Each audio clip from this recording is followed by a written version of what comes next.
soo dhawaada dhalinyaro ku soo dhawaada muuqaal cusub muuqaalkeena waxa uu ku saabsan yahay laba qaab oo cryptocurrency lacag looga sameeyo ka ugu dambeeya ayaa ugu khatar badan marka waxaan kaaga digayaa inaad ka fogaato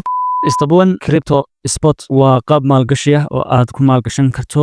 coin cusub oo markaa suuqa soo galay ama coin hore oo suuqa ku sii jiray marka waxaan isla eegi doonaa hadaba haddii aad cryptocurrency ku cusub tahay waxaad isticmaalaysaa oo markasta aad u faa'iido badan crypto spot marka crypto spot nasan ayuu u shaqeeyaa hadda waxaanu iibsan doonaa coinka XRP inagoo oo ka iibsanayna mobilkeena crypto spot waa qaabka ugu fiican ee cryptocurrency lacag laga sameeyo marka waxaan hadda geli doonaa qaybta trade kadib waxaanu kasii dooranaa crypto spot halkaas waa spot aad arkayso xagna waa future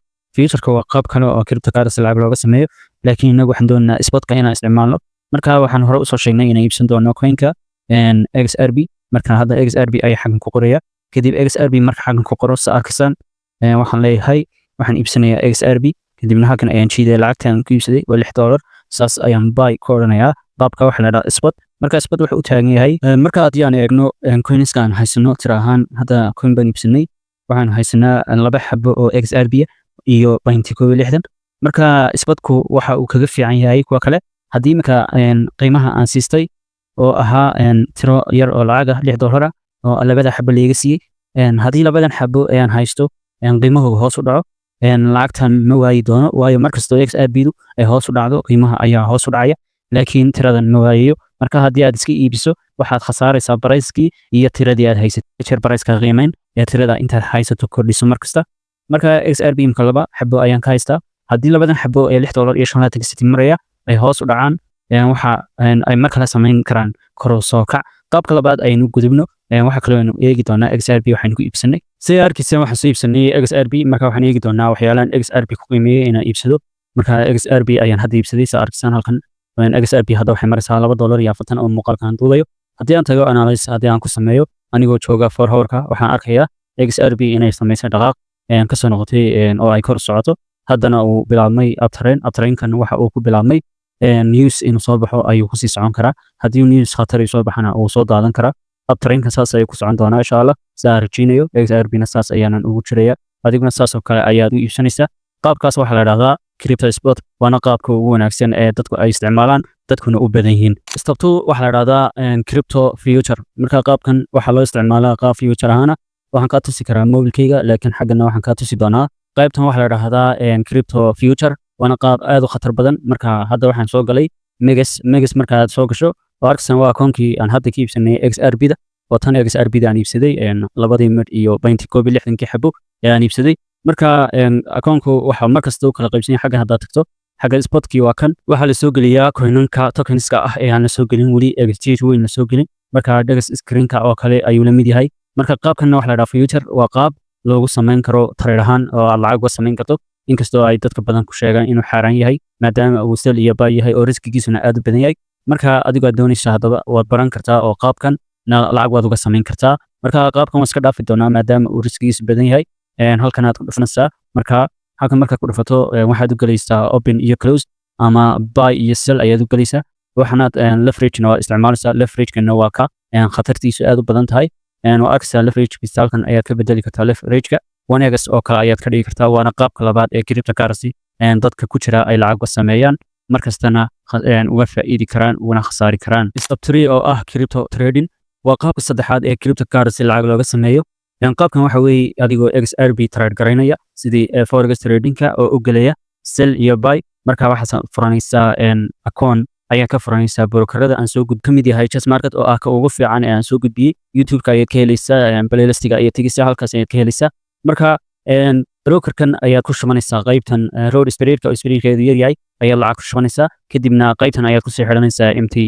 MT4-kaaga ama MT5-ka ayaad ku sii xidhanaysaa account information ayaad tegaysaa kadibna halkan ayaad qoraysaa kadibna passwordkii aad ku soo gashay brokerka ayaad gelinaysaa MT5-ka ayaan isla tegi doonaa halkaas ayaanan kaa tusi doonaa qaabka loogu trade gareeyo marka qaabkaasina waa qaabka saddexaad ee cryptocurrency lacag looga sameeyo marka soo galo MT5-kayga ayaan ku dhufan doonaa hadda MT5-kayga ayaan ku jiraa account deema ay way kani marka haddaad doonayso inaad ka trade garayso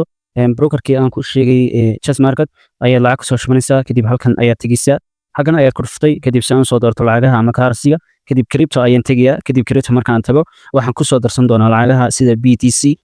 BTC waa Bitcoin oo kale ayaan ku soo darsanaysaa Dogecoin ayaad ku soo darsanaysaa Ethereum ayaad ku soo darsanaysaa, waxa kale oo ku soo darsanaysaa XRP iyo XLM USDT, laakiin Solana waa ku soo darsanaysaa. Dhammaan markaad ku soo darsato xaggan ayay ku soo galayaan. Marka xaggan ku soo galaan, hadda haddii aan Solana ku dhufto, Solana ayaan ku dhuftay, kadibna chartkeeda ayaan eegayaa. Waa arkaysaan halkan lot size-ka aan ku galayo. Akoonka haddii aan ku soo shubto $30 oo kale ama $10, waxaan ku geli karaa lot size $1 oo kale u dhigma ayaan ku geli karaa. Marka istaraatiijiyad baa jirta la barto oo trade-ka oo dhan istaraatiijiyad ayuu u baahan yahay. Marka istaraatiijiyada aad barato ayaad ku fahmi kartaa, laakiin istaraatiijiyad la'aan qaabkan ugama shaqaysan kartid. Marka XRP oo kale ama Solana ayaa san u trade garaynaysaa, kadib halkan ayaad ka gelaysaa, kadibna waxaad leedahay buy ama sell. Marka istaraatiijiyada aad fahanto suuqana aad la socoto dhaqaaqiisa. Hadda suuqan haddii aan galo oo kale oon deem ahaan u tijaabiyo, marka bal waxaan tegi doonaa 15 minute ayaan tegayaa. Suuqan wuxuu ku socdaa hoos ayuu u socdaa, laakiin suuqa markii aan soo eegnay suuqu waxa uu ku socday inkastoo gaabka la soo jebiyey, haddana suuqu wuxuu ku socday buy. Marka buy ayaad saas oo kale u galaysaa. Kadib buy markaan galnay waa arkaysaan leverage-kiisa ayaa badan, waayo akoonka waa deemo. Halka uu iga furay trade-ka oo meel sare ayuu iga furay. Kadib san ayaa ugu soo dhufanaysaa selka. Waxaan taabtay halkan line-kan ayaan taabtay. Marka line-ka ayaa taabanaysaa, selka ayaa taabanaysaa, kadibna san ayaad u xiraysaa selka. TB-gana halka sare ayaad ka dhiganaysaa, kadibna calaamad ayar ayaad shiidaysaa, kadibna tan ayaa taaban. Marka suuqa uu jiro waqti, inkastoo suuqu aanu news soo bixin, aanu waqtigan news suuqa ka soo bixin, laakiin waxaan ku galay waa arkaysaan. Marka istaraatiijiyad ayaad baranaysaa, trade-ka saas ayaan ugu yar jiraynaa. Marka waxaan eegaynaa bal inuu kor u socdo, inkastoo aan suuqa saadaaliyey oo maalmahan kadib uu kor u dhaqaaqi doono oo sida lagu wado. Marka newsyada soo baxaan suuqu bangiyadii dib loo furo, maalmahan waxaa dhacay in bangiyadii oo dhan USA oo dhan aan suuqu shaqaynayn. Marka waxaa la sugayaa newsyo iyo dhaqaaqyo waaweyn oo suuqa kor u kaxaya ama hoos u dhaqaajiya, labadaba waa la sugayaa. Marka qaabkaas waa qaabka saddexaad ee cryptocurrency lacag looga sameeyo. Marka haddaad doonayso trade-kan iska xidho, xaggan baad saa u taabanaysaa, kadibna close ayaad leedahay, saasaad ku xiraysaa. wuu xirmay. Marka dhammaan halkan ay ku wada jiraan. Hadda Dogecoin-ka waa kan, Bitcoin-ka waa kan. Marka chat ayaad leedahay, kadibna halkan baad lot size-ka unbaad waxa doonta ka dhigan 0.5 haddaad ku galayso waa ku tirsantii ayay u taagan tahay. Hal haddaad ku galayso waa $1 ayay u taagan tahay. Laba haddaad ku galayso $2 ayay u taagan tahay. Hal haddaad ku galayso oo xagga horeysiinso waxay u taagan tahay $10. marka saas oo kale ayaad u trade garaynaysaa. Qaabka afraad ee cryptocurrency lacag looga sameeyaa waa crypto meme coin. Marka crypto meme coin-ka ayaa la trade garaynaya, iyaduna waa trading. Marka waxa jira website laga trade gareeyo cryptada oo ugu horeeyo Axiom oo kale ayaa soo samaysanaysaa. Axiom lacag waxay ku shaqeysaa saa arkaysaan. Solana ayay ku shaqeysaa USDC. Marka USDC daas ayaa isku soo shubanaysaa, kadibna halkan exchange ayaa taabanaysaa. Lacagta marka aad ku haysato Solana ku haysato, maadaama ay Solana tahay blockchain oo dhaqaaq sameynayo, lacagtaada waxaad u bedelaysaa markaad faa'iido USDC ayaad u bedelaysaa. Marka waan ka soo diyaarin doonaa muuqaal sida Axiom trade looga sameeyo. Axiom marka sida loo doorto, sida trade-ka loo sameysto, sida lacag loogu soo shubto. Marka waxa jira isna mid kale oo la yiraahdo waxa jira GMGN mid kale oo la yiraahdo laakiin isagoo ku shaqeeya blockchain oo waaweyn. Marka afartan blockchain waxa kamid ah Solana oo Axiom ay lahayd oo kaliya u gaarayd, iyo BNB oo BSC ay yiraahdeen, laakiin Ethereum iyo Base iyo Tron. Marka Solana ay lacag soo shubanaysaa, marka waa isdiiwaangelinaysaa isna sida uu shaqeeyo iyo qaabka looga trade gareeyo iyo filteriska iyo dhammaan shuruudaha isagana muuqaal ayaan ka soo gudbin doonaa. Qaabkan waxa la yiraahdaa blockchain ayaa lacag soo shubanaysaa. Meme trade waana qaabka afraad ee lacag looga sameeyo suuqa cryptocurrency. Marka qaabkan waan ku bari doonaa sida lacag looga sameeyo. Qaabka shanaad ee cryptocurrency lacag looga sameeyaa waa crypto fiat ayaa la yiraahdaa ama crypto exchange. Marka waxa jira exchange sida App oo kale. Marka exchange-kii crypto ayuu ku sarifaya, halkaasna waxa uu ka sameynaya wax fee la yiraahdo oo network oo marka aad network oo kale lacag ku dirato wuxuu ku oranaya waxa ka goosanaya lacag qiimo. waana qaabka shanaad ee lacag looga sameeyo cryptocurrency. Marka waa inaad noqoto exchange oo kale samaysato sida app developer hadii aad taqaano. Exchange ayaa samaysanaysaa ama exchange adigoon samaysan qof ayaa lacag u bedelaysaa. Halkaana waxaad ka helaysaa isku bedelka lacagta dollarka iyo lacagta cryptada. lacag ilaa $1 $2 waxbaad u dhiganaysaa. qaabkaasna waa qaabka shanaad ee lacag looga sameeyo. waxaa kamid ah Tron app iyo App. labaduba waxay ka shaqeystaan suuqa cryptocurrency iyaga oo lacagta u kala bedelaya dadka halkaana faa'iido ka sameynaya. qaabka lixaad ee cryptocurrency lacag looga sameeyaa waa crypto mining. waa in coins ama airdrops ama tokens la shaacinayo ama ay aad soo qodato adigoo Telegram sharing sameynaya sidii hore aad ogeydeen hamster compound oo kale wuxuu ahaa kuwii airdropisyadii lagu helay free ee markii dambena la qaybiyey dadkii la socday crypto maxalliyadii hamster ku aad u haystay kaasoo Telegram ku dhisnaa kadibna markii dambena la shaaciyey oo la qaybsaday waxa kaloo kamid ahaa haddii aad la socoteen sweet coin oo la lugeyn jiray oo isna free lagu bixin jiray hadda suuqa halkaas intaas ka maraya kan kalena suuqa intaas ayuu ka maraya qaabkana waxa la yiraahdaa crypto mining in qofku mining soo sameeyo uu linki ya qirdiro kadibna uu sida lacag ku helo uu kadib sida ku sameeyo dhibcahan lagu bedelo lacag caadi oo crypto kadibna uu hadhow la bixi karo qaabkaasna uu ku bilaabi karo cryptocurrency qaabka u dambeeya ama habka toddobaad ee cryptocurrency lacag looga sameyn kara qaab la yiraahdo crypto scammerskaasi waxa ay leeyihiin website sidan ku muuqato oo kale waana qaabka ugu khatarsan ee dadka lagu dhaco ee cryptocurrency ay dad kale lacag uga sameeyaan iyaga oo website been sameynaya sida website-kan waxa la yiraahdaa free xrb waxaad free ku helaysaa ku leeyahay xrb marka waa isdiiwaangelin doonaa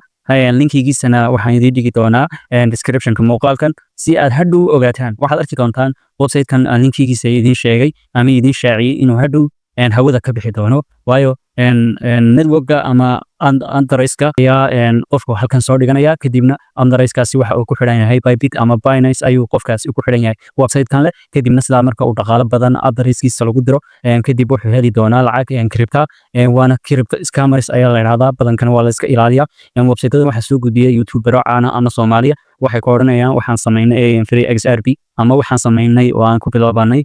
website-kan waxaan ku bilaabay buu ka oranayaa $10 waxaan hadda gaarsii sidaas oo kale kadib linkigayga iska diiwaangeli waad aragteen kulli YouTubers Soomaaliya oo soo gudbinaysa marka halkan imika waa iska diiwaangelin doonaa si aan tusaale kugu siiyo waa isdiiwaangelinaysaa kadib magacaaga ayaad gelinaysaa gmail-kaaga ayaad gelinaysaa password ayaad u samaysanaysaa referral code-ku waa halka aad lacagta ku helayso kadibna halkan waxaa la gelinayaa wax kale lama gelinayo hashkan dooro ayuu yiri kadibna sign up ayaan oranaya kadib inta markaan sameeyo adigna waad sameyn doontaa waxaan intaa kadib markaan sameeyo waad lacag ma shubanaysid oo waayo waa scammers ha ku loo kuyin kaliya tusaale baan ku bixinayaa inay jiraan dad scammers oo cryptocurrency urursada oo qaabkan intay website u dhistaan kadib lacag urursada lacagtaasina halkan waxa yaala address-kooda oo aan ku tusi doono address-kooda marka aan ku tuso waxaad arki doontaa qaabka lacag loogu dirayo waa aniga oo website noocan oo kala samaysta ku raado isdiiwaangeli address-na gudaha ka geliya address-kaasna uu ku xidhan yahay Binance-tayda ama Bybit-kayga ama Megas-kayga ama wallet aan anigu leeyahay lacagtaydu taalo oo caadi kadib qofkii wuxuu sameynayaa kaliya dhibco unba meesha lagu qoraya lambaradaasina waxay ka turjumayaan lacagta aad soo dhigatay laakiin lacag aad soo dhigatay maaha waa qaab loo dhiso website-ada qofka yaqaana web developer oo kale uu fahmi karaa marka qaabkaasna waa qaab looga shaqeysto marka waa isdiiwaangelin doonaa si aan ku tuso address-ka iyo halka uu kaga jiro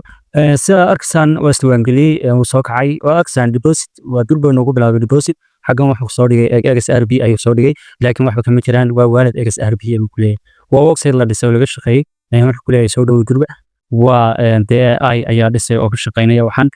marka deposit tan taabano wuxuu ku leeyahay lacag crypto ku shubo oo xrb wuxuu ku leeyahay waa kan address-ka mark samaadaan BNB weeye BNB buu ku leeyahay waliba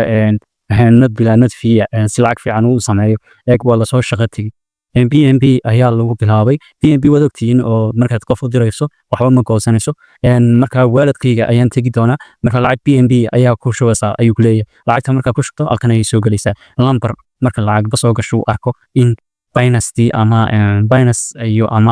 Bybit lacag loogu soo shubay isla markaaba halkan ayuu lambarka ugu soo qoraya magacaagii waa hayaa gmail-kaagii buu hayaa kadibna muddo kadib halkan ayuu ku urursanaya kadib wuxuu qoraya qofkan markaad qof keento halkan setting wuxuu ku leeyahay gift card ayaad helaysaa setting-ka marka qaabkii affiliate ahaan ayaad uga shaqaysanaysaa ku leeyahay waa arkaysaa wuxuu ku leeyahay 50% ayaad ku helaysaa dad haddii aad keento oo ay linkaaga iska diiwaangeliyaan markaa dadka ha ku sirina total halkan waa lagu xisaabinaya total lacagta lagu soo shaqeeyay xrb ayaa lagu xisaabinaya referral code-ka aad isticmaali doonto waa kan haddii aan imika kaygan waa kan hadda kan ayaan idiin soo dhigi doonaa description-ka marka kaas iska diiwaangelin doontaan laakiin lacaga ku shubin aan mar rabo lacagtiina inaan faa'iido ku sameeyo waayo dadkan ayaa iga lacag badnaanaya waayo lacag imika haddii $2 oo kale ama $10 qof ku soo shubo lacagta ugu badan iyaga helaya ani boqolkiiba ka dambaysiinayaan boqolkiiba ka dambe waxay ka tahay waa ogtii marka qaabkan waa qaab kale oo dhalinyarada lacagta looga shubto Binance iyo Bybit qof ayaa website noocan oo kala aadisaya kadibna sidaas oo kale ayuu ku xamaadanaya oo cryptocurrency ku helaya marka marba muuqaalkuna sii dheeraado haddii aad nagu cusub tahay nagu soo bir haddii aad hore noola joogtayna muuqaalkan like saar si uu gaaro asxaab badan wasalaamu calaykum waraxmatullaahi wabarakaatu